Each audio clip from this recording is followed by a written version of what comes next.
Tungod sa siging ulan hatod sa low pressure area, gibaha ang pipila ka mga probinsya sa Mindanao nga miresulta sa grabing pagbaha. Sa Alabel, Sarangani Province, nagpahigayon na og flooding monitoring ug rescue operation ang MDRRMC sa mga lugar nga gibaha. Dali sab dayong nagpahigayon og relief operations ang Municipal Social Welfare and Development sa mga naapektuhan. Sa Maitom, Sarangani Province, daling gipahikling sa Municipal Gymnasium ang gatusan ka mga bakwit gikan sa mga gipangbaha nga barangay sa lungsod kagabi Marso 8. Daling nang hatag og relief assistance ug basic services sa mga bakwit ang LGU, kapulisan ug civic organization.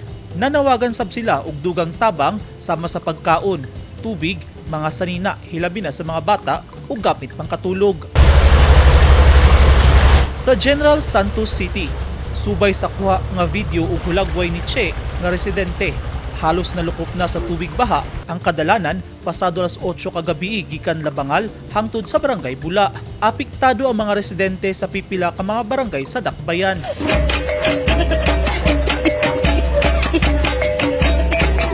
Gani, nagpasiyaw na lang kining grupo sa mga batanon ug nanayaw taliwala sa baha.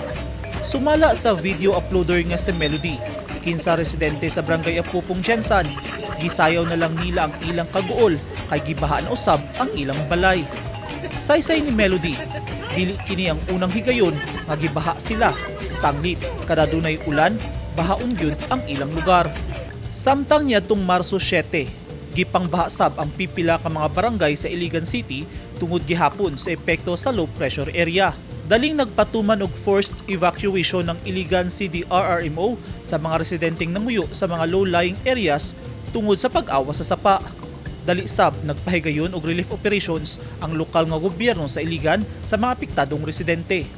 129 ka mga pamilya ang daling gitunulan sa LGU Iligan og mga non-items ingon man mga food packs nga kasamtangan nagpasilong sa Ubaldo Gymnasium sa syudad. Kanunay ang pahimangno sa mga taga-Disaster Risk Reduction and Management Office ug mga lokal nga panggamahanan sa publiko nga kanunay mag-igmat hilabi na karon nga sagunsod ang pagdaot sa panahon. Eugene Hinutan, Newsline Philippines. Stay safe.